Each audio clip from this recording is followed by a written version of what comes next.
is first understanding the state in which we are. What is the situation in which we are? Which is first understanding suffering. And basically, we have initially to understand in the very beginning, there are 4 types of suffering. Then just by looking to it with clarity, it already helps a lot to make life easier, actually. Because we have a physical suffering, and the physical suffering is basically made out of hunger, thirst, pain, cold, heat, okay? And normally we take care of it. So what to do to deal with physical suffering? Take well your medicines, do well your exercise, keep your body balanced, take good care of your health, basically, okay? The mind helps a lot also, but need to take good care of your health. Then we try to do our best related to that.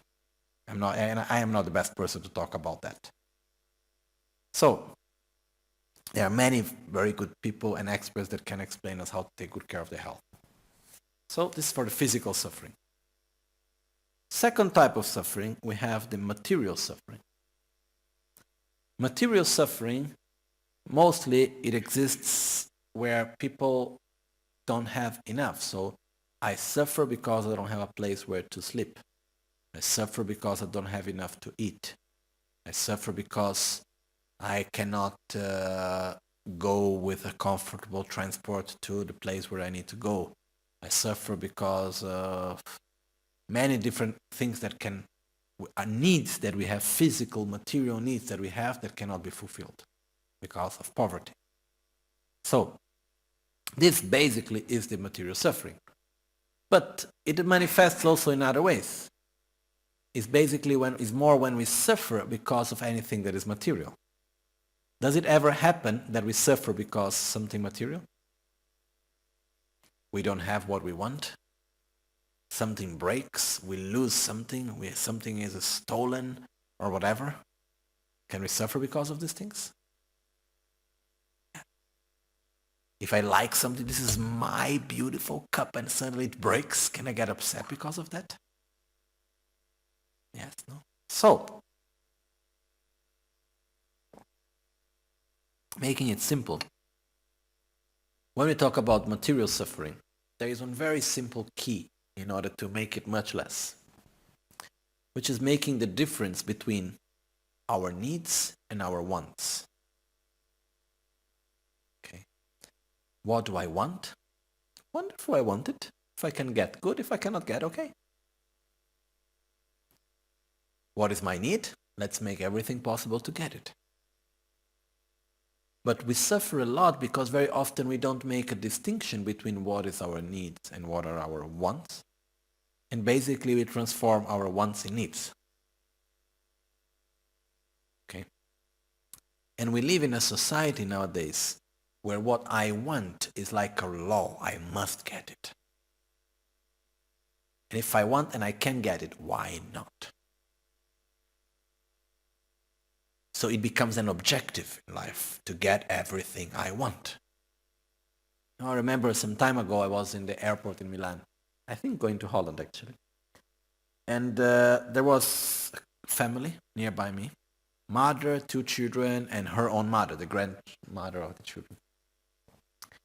And then suddenly the little boy, I don't know how old he was, quite small, he starts shouting towards the mother. Like quite aggressive actually. And I was just looking, and then what have happened? The boy wanted to open something of the food they were going to have, the chips or whatsoever, and the mother opened it and didn't let the boy open.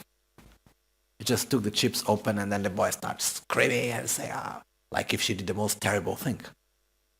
And what happened is that the education I got in the monastery, I would just get one slap, and it's more or less the monastery style. But in that case, what the mother did, like metaphorically speaking, but almost, she put herself in her knees and went to say sorry to the child that she didn't know that he wanted to open the chips. And I was just looking at it and I say, what are you teaching to this child? That the want is the most important thing. If I want and I don't get, I will be upset. So we grow up like this. That's what we have around us. And then if we look on the other side also, What's the consequence? What's the result of fulfilling our desire, of gaining the object of our desire? Insatisfaction. No? One time also together with kids, I was in Milan, a school. And it was a very nice experience. I tried it again a few years ago, like this year in Brazil. I was called to give a talk in a school. And I arrived in the school, I had no idea how was the situation and so on, and there were around 200 kids. From 5 to 6 years, more or less. And I said to myself, what I do now? And as I was there with the kids, the teachers told me, oh, you need to talk about Buddhism, 1 hour and a half. I said, okay, let's start. We talk about the Four Noble Truths, the basis of Buddhism, and I tried to explain in a very simple way. So I got to a point where I was explaining the causes of suffering in ignorance, aversion, and desire. So I was explaining desire, and I asked the kids, has it ever happened? I asked the kids, is there any toy that you really want? And all the kids, yes. We did already some friendship, so they were answering me back all together. No? So I asked, is there any toy that you want? And all of them said, yes. Has it ever happened that you got the toy that you wanted, maybe in Christmas or birthday or something like that? And they all said, yes. Were you happy? Yes. How long did your happiness last? Long or short? They looked a little bit like this, and they said, short. Do you still have the toy? Yes. Does it make you happy as before? No. Do you want another toy? All of them, yes. But then I asked, how long is the new toy going to make you happy? Long or short? And they were a little bit disappointed, but they said short. They were not special kids. We all know that since we are a kid. But the problem is that we are always changing toys because we don't know other game. We don't know other way how to play. So basically, when we are small kids, we change from one toy to the other. Then slowly we have the clothes, and then we have the image, then we have the pleasures of the body, and then we have power, and then we have the car, and then we have the house. And then when we get one house, we need 2 houses. Then when we get 2 houses that are not enough, we need to change the house. Then we need a beautiful car. And then we need a helicopter. I would love to have a helicopter, for example. It's so nice. We could have so many things, okay? And what happened is that finally, when we are able to get everything we wanted, materially, and everything we have, and we still are unsatisfied, then there is such a big hole that remains inside and we don't know how to fill it up. Okay, we see this so much in our society. So basically, the result of gaining the object of desire is insatisfaction. So I want something and I get it. Wonderful, let's enjoy it. I like to drink the tea and I want more tea and I get my tea. Oh, nice. Enjoy it. No tea? Okay. That's fine. I'm not going to suffer because there is no tea and I want the tea and I don't have the tea. So what I'm saying is that regarding material suffering, if we just make a clear distinction between what I want and what I need, and before going after something, I ask myself, do I want it or do I need it? And if I want it, that's okay.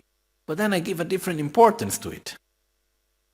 Just I want, I can satisfy it or not. Depends of how much it costs. Not money-wise, but of emotionally, physically, materially, in all levels. So if we make this distinction, we will see that we suffer much more because we don't have what we want than because we don't have enough what we need. Okay. This is for the material suffering. What to do in order to be happy. And this is called the path. And the path is basically divided into 3 parts. To develop love towards ourselves, to develop love towards others, and to have a correct view of reality. To have love towards ourselves is to cultivate what is good for us and to abandon what is harmful to us. Physically, verbally, mentally. Whatever I feel, any action of body that I know that is bad for me, I should abandon. Anything that I know that is good, I should cultivate. Any action of speech that I know that is harmful, I should abandon. Any way of using my speech that I know that is positive and beneficial, I should cultivate. Any aspect of my mind that I see that is harmful, I should abandon. Any aspect of my mind that I see that is positive, I should cultivate. This means to love myself, to put into practice love towards myself. And it's not something obvious. It takes time. Huh? This is one of the main first steps in Buddhism. So where do we start? Don't need to go to look far away. Just check. What do I know that is beneficial for me and I need to cultivate? One thing. What do I know that is harmful to me and I need to abandon? Just follow it. First step. Second step, look at others. Third step, be coherent with reality. But this is what it's basically all about.